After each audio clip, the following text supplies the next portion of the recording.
This is Dena. Welcome to the den. Well, today's film is kind of a loaded subject, so we might be here a while. Not that that's a bad thing. I guess you could say it all started about 3 years ago when I basically decided to pull an April Fool's prank on myself and cover the movie officially called Catwoman, which I call C-No, or Catwoman in name only. I don't normally cover movies I hate on the Film Den, but this one was a special exception because I had such a history with it. Go watch those videos if you want to see my take on it. But anyway, in that video I had a short sequence where I talked about Batman Returns because Catwoman started out as a direct sequel, but after hundreds of rewrites it became this. But I did mention that I love Batman Returns and that I might cover it in the future. Cue many comments urging me to do that.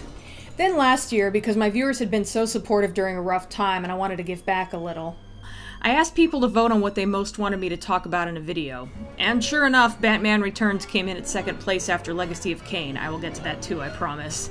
So here we are. But you can't really talk about Batman Returns without talking about Batman, meaning the 1989 movie, not so much the character in general. So why am I not doing a full-on film den on that one? Well, I definitely enjoy the movie, but it's not one that I will go out of my way to watch on my own. I'll get more into that in a minute. And while I don't feel the need to devote an entire Film Den episode to it, it is a cultural phenomenon and worth talking about, especially since obviously if not for Batman, we wouldn't have Batman Returns. Odd as it may seem these days, the idea of a dark and violent take on Batman was kind of a hard sell at the time, since most people were mostly familiar with the 60s TV series. For the record, what I think some people don't get about the TV series is that the creators and actors were fully aware of how ridiculous it was, and they were playing that up intentionally. Some days you just can't get rid of a bomb. It was almost a self-parody, which is really kind of awesome.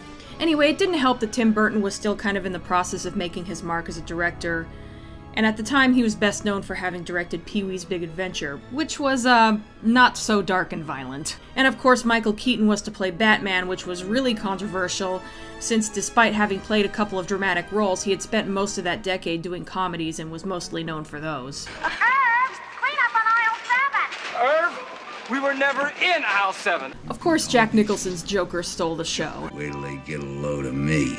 As he should, really. The Joker has always been a dynamic and over-the-top figure no matter who is playing him. Add Jack Nicholson, who is already a legend in his own time, and Nice outfit. you have arguably the best Joker. Yes, I know that's a controversial statement, which is why I said arguably and not definitely. At the very least, Jack Nicholson's Joker is one of the more iconic versions. I also get a kick out of the fact that this is a Batman movie where the actor playing Batman didn't get top billing. I mean, I love Michael Keaton, but let's face it, people went to the theater to see Jack Nicholson. And it's easy to see why. He just plays it with so much insanity. Somebody tell me what kind of a world we live in where a man dressed up as a bat gets all of my press. And not always for laughs. There's definitely dark undertones to Nicholson's version of the Joker, and he is downright scary at times. Bob? Gun. And so damn quotable. Oh, I got a live one here. Where does he get those wonderful toys? You dropped me into that vat of chemicals. That wasn't easy to get over. Don't think that I didn't try. You ever dance with the devil in the pale moonlight? As my plastic surgeon always said, if you gotta go with a smile. And yet every once in a while, when you're expecting some kind of pun or big reaction to something, he'll just kind of shrug. There's the occasional bits of total randomness that always get me.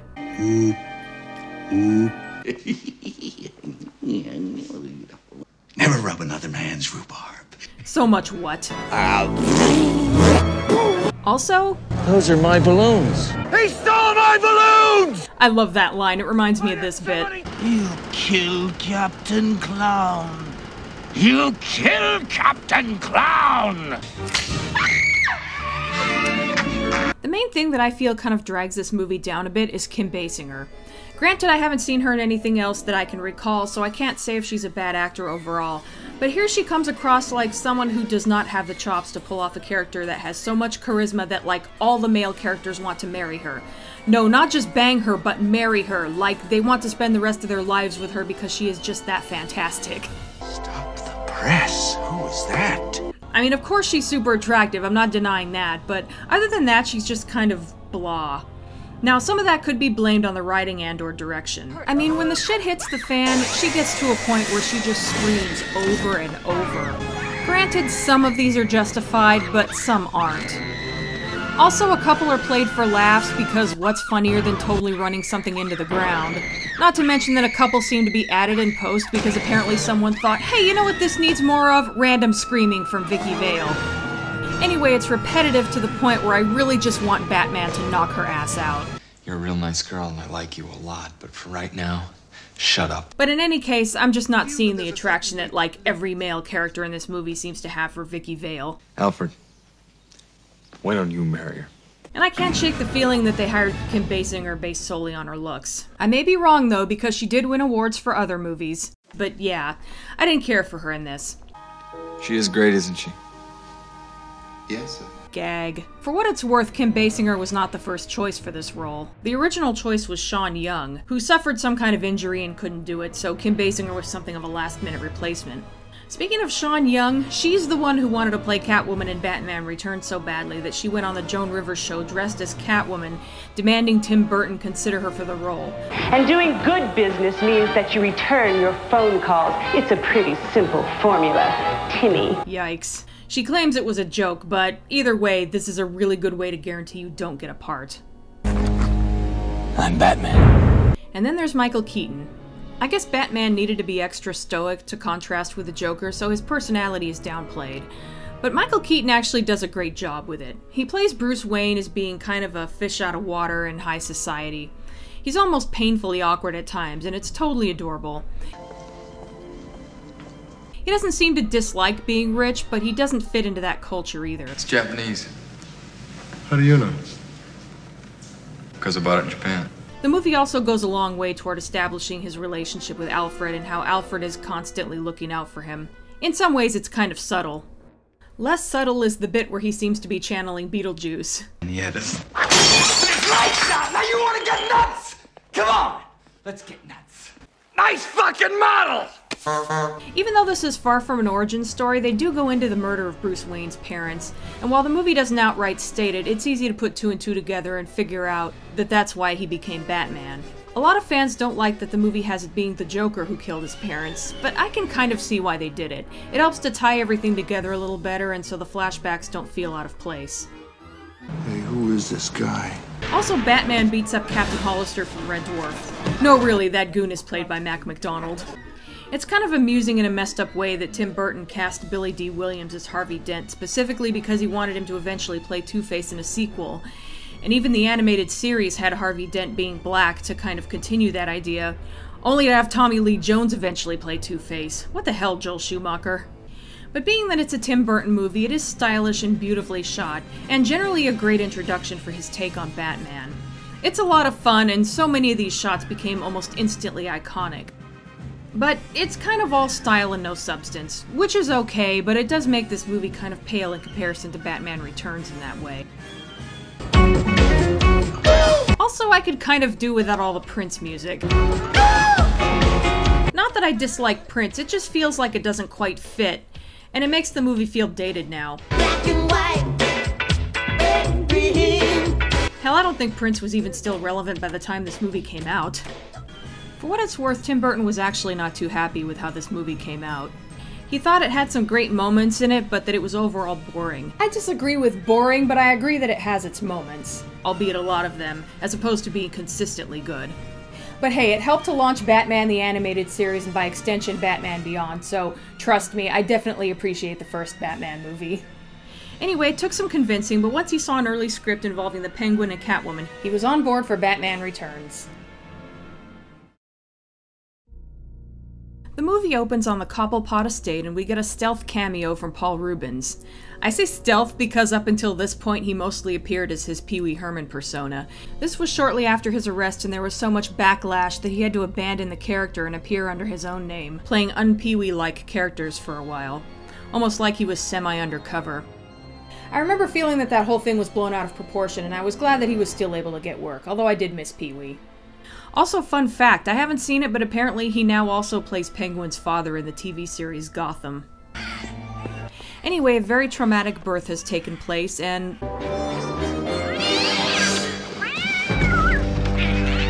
Something's gotta be done about that kid. So they push the stroller onto a bridge and chuck it into the river below. Cue the epic opening titles.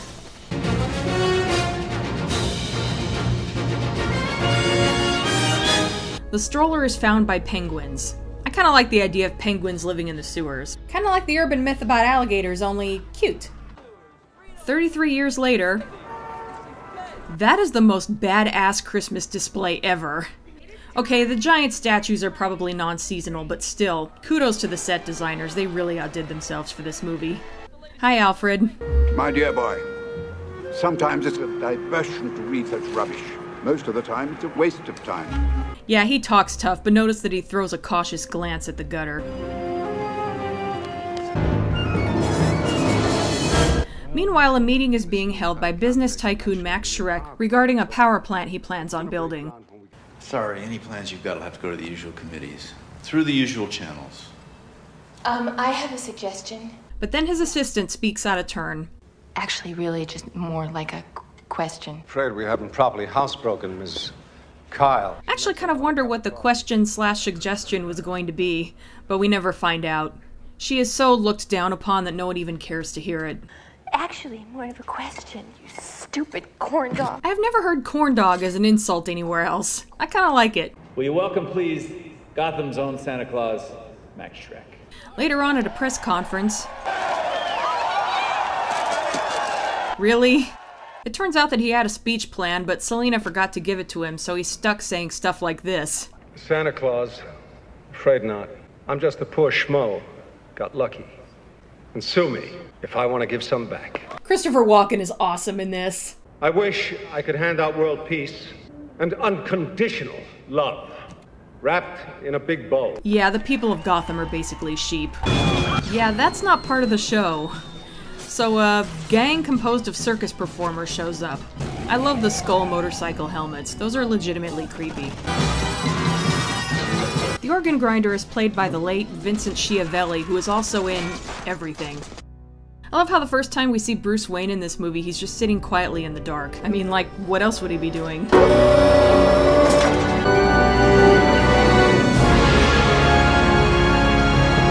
To the bat poles! I don't know who is playing Mac's son, but he does a great Christopher Walken impression. Dad, go! Save yourself! Dad, go! Dad, go! The Batmobile has a ridiculous number of gadgets on it this time around, like even more than in the first movie. Wow. On one hand, I love how smartass that was with him being a fire eater, but setting someone on fire is goddamn Batman levels of twisted. I guess it could be argued that since there's mountains of snow everywhere, Batman figures that the guy will be able to put himself out easily enough, and he's just slowing him down for a while like he's been doing with the other goons. Still, it would have been better if we saw the guy do that afterwards. So Selina is grabbed by a goon with a taser, but is rescued by Batman. Wow. The Batman. Geez, Batman, even RoboCop said something to the victim. Madam, you have suffered an emotional shock. I will notify a rape crisis center. I mean, it's better than nothing. She got a sick little thrill out of that. That's a nice little bit of foreshadowing. Meanwhile, Max has tried to escape through an alley, but he falls down a trapdoor and somehow finds himself in the Arctic World section of the long-abandoned Gotham Zoo. So until now, we've only seen little glimpses of the Penguin, but now he's about to officially reveal himself. Hi. Okay. I believe the word you're looking for is... That's more like it, I guess. The Penguin is basically out to blackmail Max and tells him that he knows that he's responsible for toxic waste dumping. What is that supposed to hypnotize me? No. Just give you a splitting headache. It's not working. You big baby. Penguin reveals that obviously he's the abandoned baby from the opening scene and that he wants to learn about who his family was and rejoin society. I want to find out who I am by finding my parents, learning my human name. Max is reluctant to help him even with that until Penguin reveals proof of the toxic waste dumping. Not just the toxic waste itself, but a shredded document he found. A lot of tape and a little patience. That's some serious dedication right there. Take that, Doc Brown. He also reveals that Max had his old business partner killed. Hiya, Max, remember me? I'm Fred's hand. And suddenly Max is feeling a lot more generous. Honey, I'm home! Oh, I forgot. I'm not married. Meanwhile, Selena comes home and does her normal routine.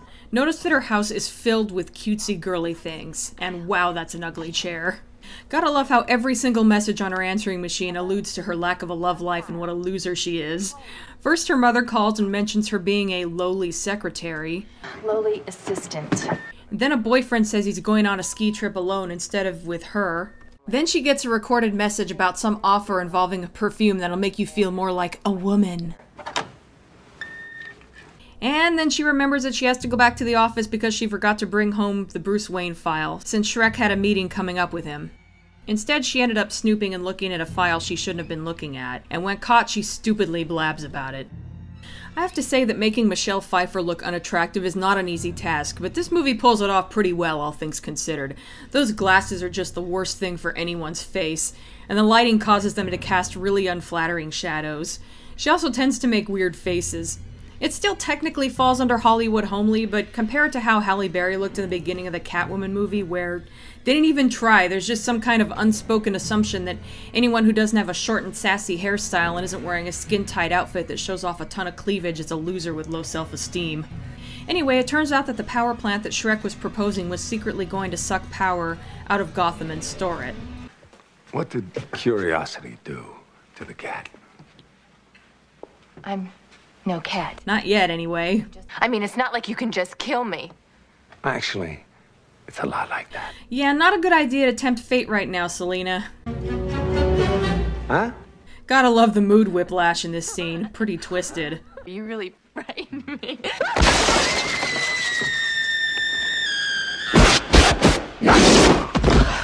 Once again, I'm going to point out my theory that Selena did not die here. She falls through a bunch of awnings on her way down and lands on snow. Considering that this movie also involves a genetic freak who is resistant to the cold and communicates with penguins, Selena surviving this fall is not that big of a stretch. But yeah, she's unconscious and suffers brain damage, and the cats basically wake her up. Also, at no point does any cat appear to breathe life into her. This one cat kind of probes at her mouth with its nose, but that's it. I still can't get over Sino trying to take this scene at face value while exaggerating everything and taking away any mystery or symbolism. Honey, I'm home. Oh, I forgot I'm not married. Anyway, Selena loses her shit and goes home and mindlessly tries to repeat all of her rituals. If you look closely, she spills some of the milk on the cat's head, and it's like, what the fuck? Oh well, free milk. Selena, this is your mother. She then plays more of the messages. More nagging from her mother, and another perfume ad. This one promises sexual harassment at work. Your boss will be asking you to stay after work for a candlelight staff meeting for 2. I know, right? So Selena totally snaps and pretty much destroys her own house, along with all that cute crap. And makes herself a new outfit while she's at it. Fun fact, we see her making it out of a vinyl jacket, but the actual costume that Michelle Pfeiffer wears was actually latex. It was also extremely fragile, so more than 60 of them had to be made for this movie. I don't know about you, Miss Kitty, but I feel so much yummier. Meanwhile, another press conference is interrupted when an acrobat shows up and tries to kidnap the mayor's kid. I'm not really one for speeches, so I'll just say thanks. I love that guy, by the way. Anyway, they stage it to make it look like Penguin rescued the kid. Naturally, he's swarmed by reporters and makes a moving speech. All I want in return is a chance to find my mom and dad. He is led into the Hall of Records so he can find out who his parents were. Meanwhile... Cold. It's fishy soir, sir. It's supposed to be cold. Too bad it wasn't gazpacho. I could have made a Red Dwarf reference. Ah, screw it. I thought they were laughing at the chef! when all the time they were laughing at me as I ate my piping hot gazpacho soup. I got to make 2 Red Dwarf references today. It really is Christmas. I like how he just kind of ignores Alfred, who just kind of looks at him like, listen, Sonny, you're not too old to go over my knee. Anyway, Bruce has been doing research and has discovered that Penguin was part of a circus at one point. Noticing the connection between the sudden appearance of a circus performer gang and of the Penguin. He also suspects that the Penguin already knows who his parents are and that he's looking for some other info in the Hall of Records. Everyone watches Penguin go to visit his parents' graves, and I just noticed that this guy has Go-Go from Tiny Toons on the back of his jacket. Anyway, Warner Brothers product placement aside, this is actually a beautifully dramatic scene. And Danny DeVito is stepping all over that long coat. It's a miracle he doesn't trip over it.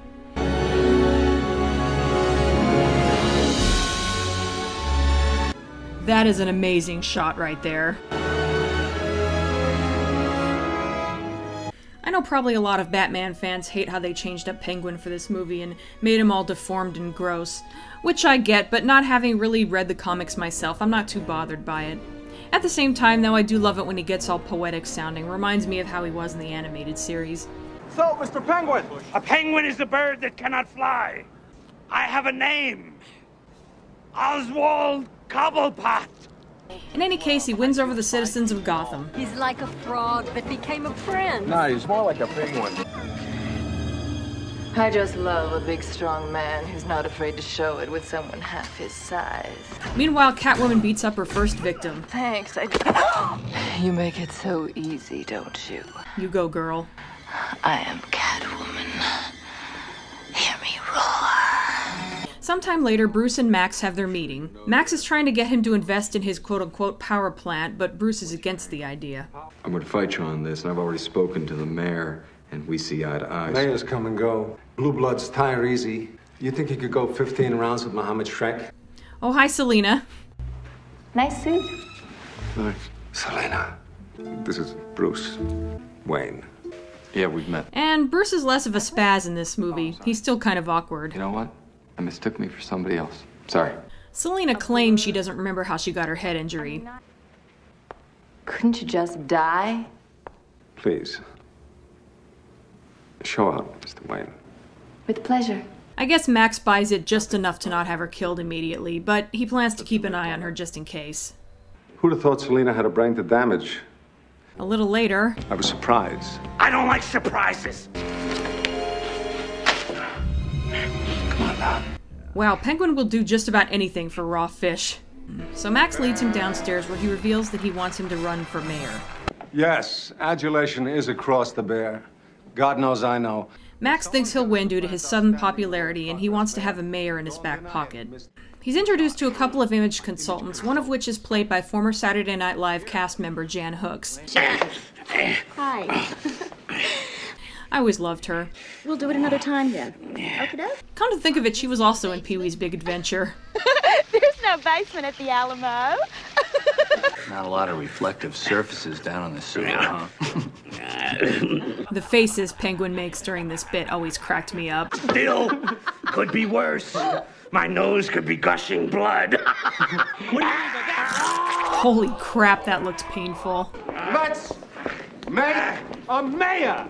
Anyway, Penguin is warming up to the idea of being mayor, so to speak. Stop global warming. Start global cooling. Make the world a giant icebox. I like access to captains of industry. Unlimited poontang. Did Christopher Walken really just say poontang? That's the biggest parasol I've ever seen. Yeah, I really could have done without hearing about Penguin's urges. Ew. All right, I'll be mayor. Burn, baby, burn! Anyway, I'm almost at the halfway point, so I'm ending part 1 here. I doubt anyone watching this hasn't seen Batman Returns, but in case you haven't, I recommend watching it before I get to part 2.